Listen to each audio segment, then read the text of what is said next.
Boa noite, sejam muito bem-vindos. Hoje o tema que acabou sendo bastante repercutido aqui nas nossas mídias sociais essa semana, que foi um artigo que eu escrevi, que era a relação do peso da mochila com a dor nas costas, né? Peso da mochila com a dor nas costas. Pro jornal aqui de Campinas chamado Correio Popular. Esse jornal, ele é um jornal de grande circulação aqui da cidade de Campinas, e eu fiquei muito feliz pela repercussão e por eles terem aceito aceito o meu texto, que era na contramão do que a mídia faz, né? Olha lá, grande amigo Arthur Padão, boa noite dolorosa. Então eu fiquei muito feliz porque foi exatamente o contrário. A gente está indo pela contramão da crença popular. Eu gosto de falar bastante de um texto, eu falo bastante nas minhas aulas. Eu fiz um texto para o UOL que foi sobre corrida e problema de coluna, que foi de um artigo publicado na Nature, falando que, na verdade, quem corre tem os seus discos mais fortalecidos e não o contrário. E eu gosto de contar qual foi a repercussão, né? Porque é muito legal. Eu postei aqui e falei assim, nossa, lindo, maravilhoso, pessoal. Vamos que vamos. Olha que interessante. Nós temos aí, né, evidência forte mostrando que correr é bom para quem tem problema de coluna. Que é o contrário do que a crença popular acha, que o impacto faz mal para a coluna. Então eles fizeram um estudo na Nature em 2018 e fizeram o seguinte, pegaram um grupo de pessoas que eram sedentárias, um grupo de pessoas que corria de 20 a 40 km por semana e um grupo de corredores que são atletas, corriam mais de 50 km por semana. Eu até brinco que é correr 10K todo dia, só pula sábado e domingo, é muita coisa. Tá? E eles analisaram os discos intervertebrais e viram que os discos mais fortes, os mais hidratados, eram das pessoas que eram atletas. O pior disco era daquele sedentário, ou seja, impacto não faz mal. Quem faz mal é ser sedentário, é isso que faz mal. É isso que faz o nosso dia a dia nós sermos cada vez mais, termos mais problemas de coluna. Tá? Então aqui no nosso Instagram, no nosso site, a gente fala de evidência científica. Quem está afim de falar de evidência científica, quem está afim de saber o que a ciência diz, avisa o seu amigo, porque aqui é o nosso objetivo. E aí eu escrevi um texto falando primeiro daquela revisão sistemática, um pouco antiga, mas que ainda dá muita repercussão. Né? Porque todos os dias no meu consultório eu respondo a mesma dúvida para os pais. Mas tudo bem eu usar um peso de mochila? Faz mal para minha filha? Faz mal o peso da mochila? Não faz mal? Eu continuo, não continuo? Eu deixo meu filho usar a mochila? E aí, eles fizeram uma revisão com 69 estudos e avaliaram, anotei esse número, porque eu queria falar exatamente. Eu sempre falo na minha aula 72 mil, mas não são 72 mil adolescentes. Foram 72.627 adolescentes. Eles avaliaram 72.627 adolescentes. E sabe o que eles viram? Eles viram em adolescentes de 12 a 14 anos, eles analisaram várias questões. Tá? Eles avaliaram o peso da mochila, que é o que todo mundo fala que é prejudicial. Eles avaliaram a posição na qual a mochila foi avaliada. Eles avaliaram a forma na qual essa mochila estava sendo colocada. Eles perguntavam, como que você usa sua mochila? Eu uso só no ombro. Eu uso nos dois, eu uso de rodinha. Tá? Eles viram o design da mochila, se era uma mochila com duas alças, com uma alça de mão. Eles viram tudo que você acha importante ser avaliado. Em algum desses 69 estudos foi avaliado 72.627 adolescentes de 12 a 14 anos. E eles não encontraram nenhuma relação entre dor e qualquer um desses critérios relacionados com a mochila. Mas calma, você vai falar assim, mas eu não vou colocar o peso na minha mochila, que tem 30 quilos, uma mochila de 15 quilos, 50% do peso corporal dele. Claro que não. Bom senso. Ninguém está falando para você que o seu filho tem que carregar um peso desnecessário.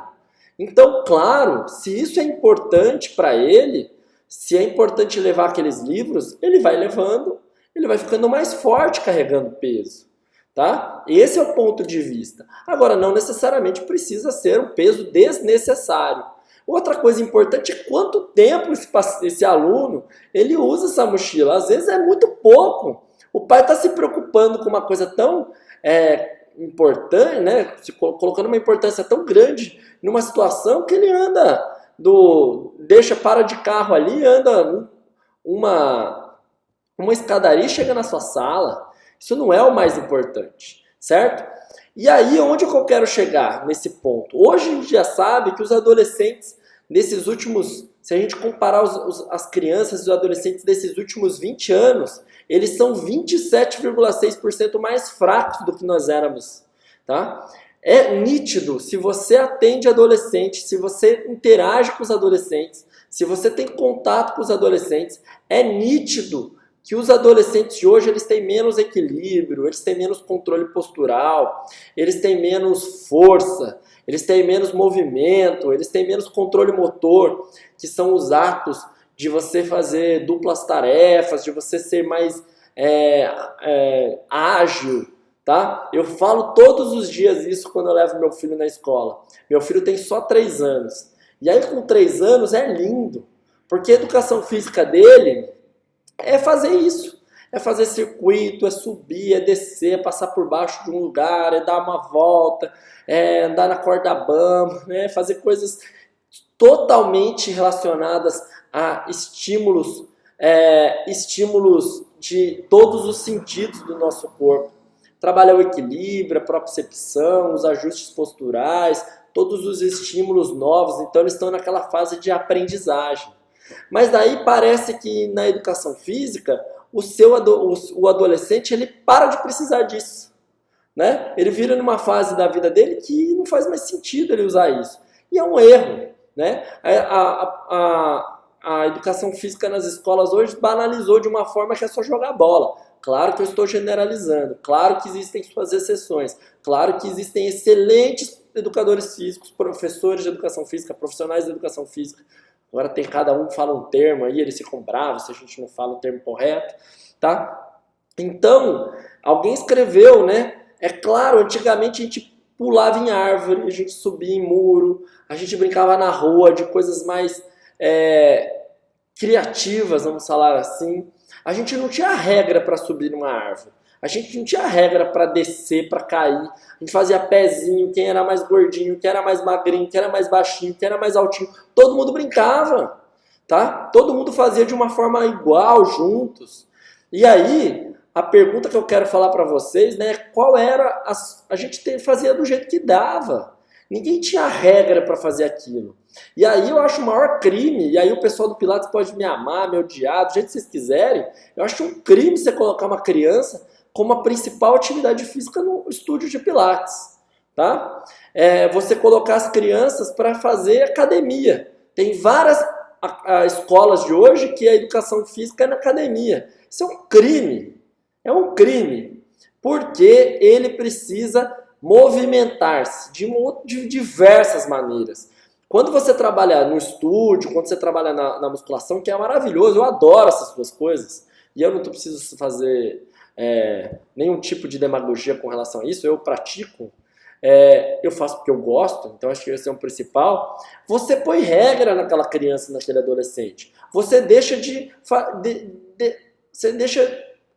desafiá-lo, de ousar, de ter agilidade, de ter outras maneiras de trabalhar o seu corpo, tá? Então as crianças brincam menos. Elas são menos felizes dentro de uma academia, gente. Para pensar.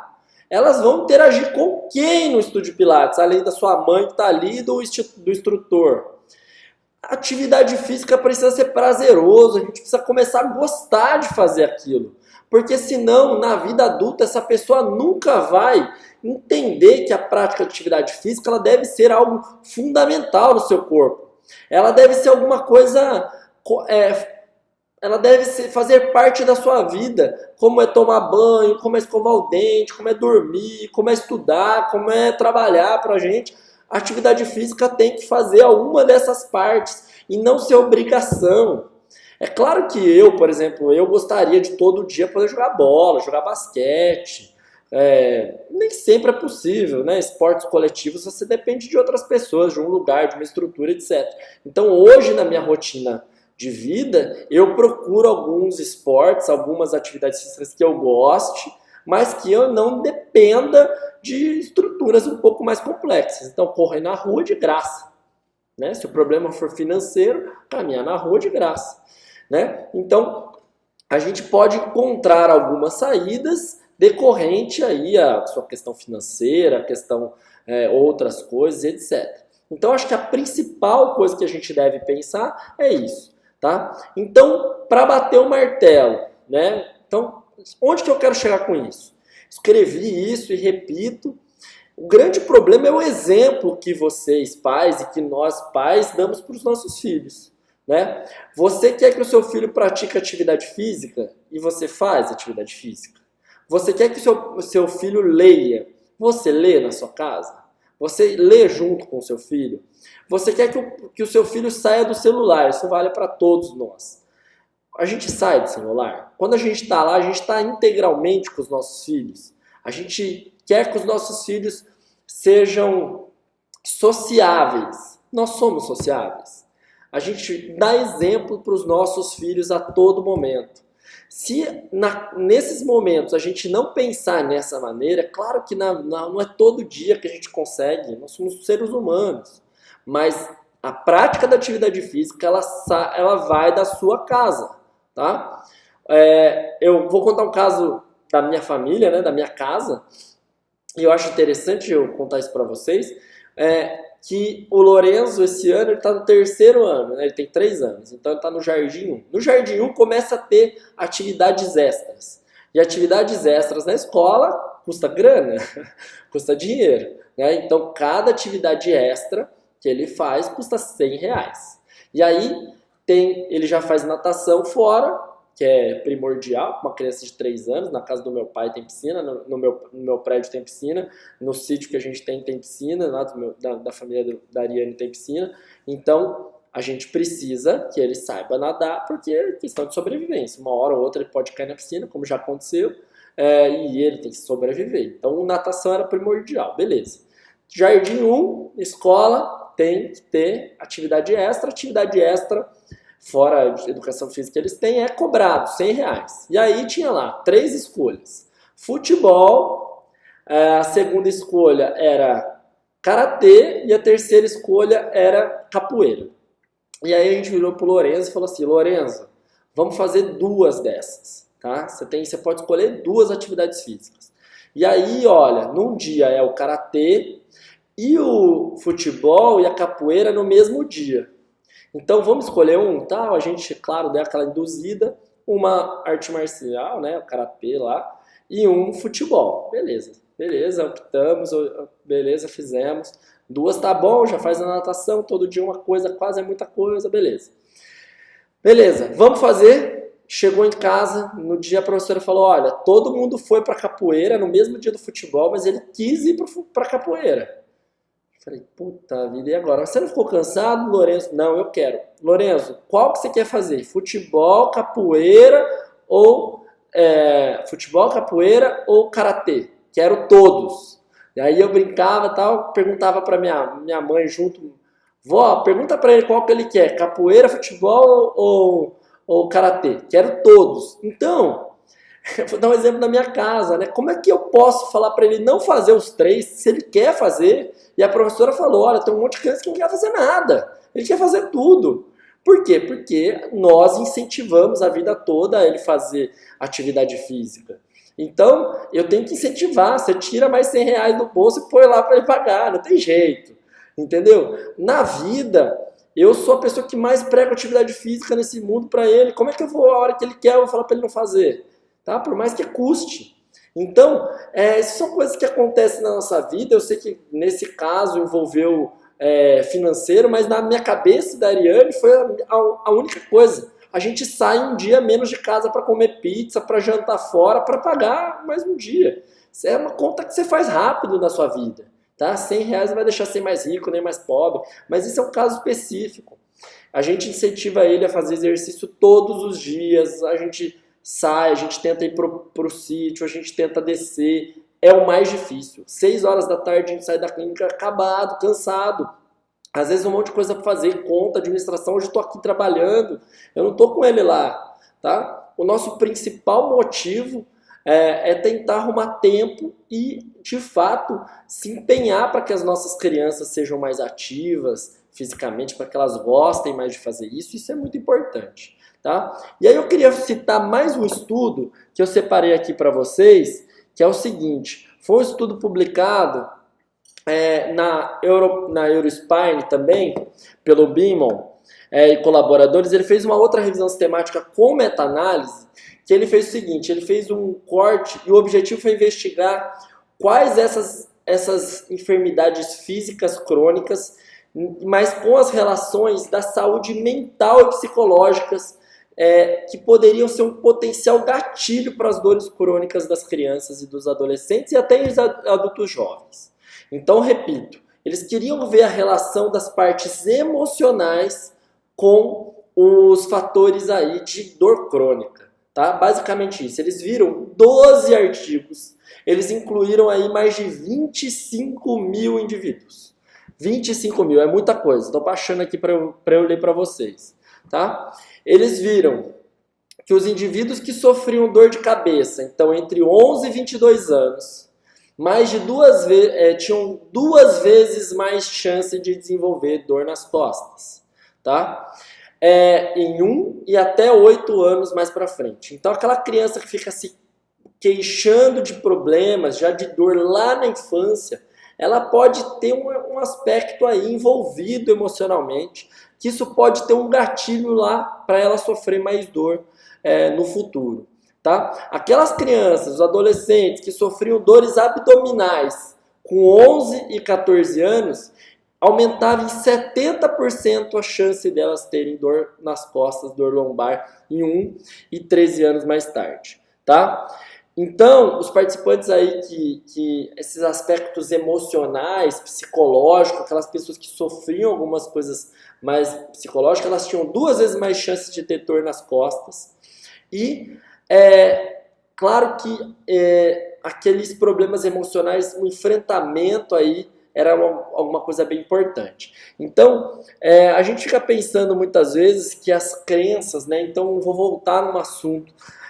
A gente fica pensando que esses problemas físicos, que todas essas causas relacionadas com as partes físicas, então a gente fala mal do celular, a gente fala mal do colchão, a gente fala mal da mochila, a gente fala mal de vários e vários aspectos, tá? Eu vou eleger então para vocês agora alguns pontos que são principais para que você evite que o seu filho tenha problemas de coluna no futuro, ou para que você que tem dor nas costas melhore a sua qualidade de vida e diminua, aumente o seu limiar de dor, diminua as suas dores. Tá? Então eu vou listar algumas coisas que são fundamentais, pautadas na ciência, nas evidências científicas. Tá? A primeira coisa que eu vou eleger para vocês é o seguinte: pratique atividade física de forma gradual.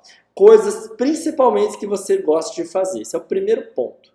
Tá? Segundo ponto, durma mais do que 7 horas por noite. Tá? Dormir mais de 7 horas por noite, vai sair uma revisão, um estudo longitudinal do pessoal do Rio de Janeiro, do Ney Mesiá, falando entre relações de celular e problemas de sono, celular e dores na cervical, mas eles viram que o problema de sono, que dormir mais de 7 horas é fundamental e corrobora com outros estudos. Tem estudos com 60 mil pessoas que mostram que quem dorme mal, publicado na Sleep Medicine, que quem dorme mal tem mais marcadores inflamatórios, sente mais dor do que quem acaba tendo um sono mais reparador.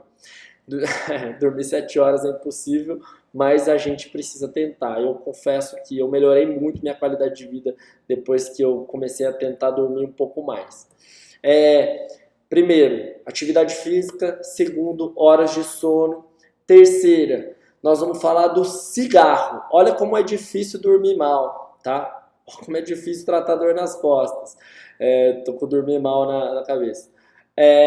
Tem estudos que mostram que pessoas que fumam têm mais dor nas costas, uma prevalência de 30% maior, tá? E outros estudos que mostram que quando a pessoa para de fumar, ela vai ter mais chance de melhorar seus problemas de dor de coluna, tá? Como é que você fala para o seu paciente que para ele melhorar a sua dor, ele tem que parar de fumar? Ele não para de fumar por causa do câncer, tá? Por causa de outros terríveis, problemas gravíssimos que o cigarro faz. Então, é algo que a gente tem que pensar seriamente, tá? Acho um critério bem importante. Claro que o sobrepeso são questões importantes, né? Então isso corrobora um pouco com a atividade física, com a prática regular de atividade física.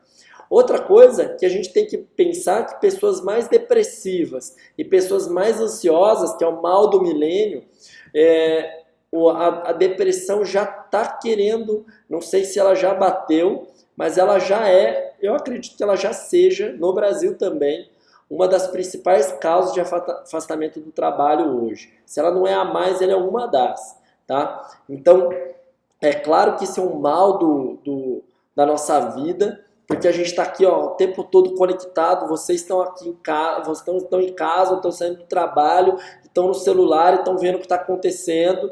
Então, estar com esse monte de informação é inédito no planeta Terra, né? Isso é inédito. Nós, até hoje, nós não vivemos nada parecido com essa informação exacerbada, com essa questão absurda.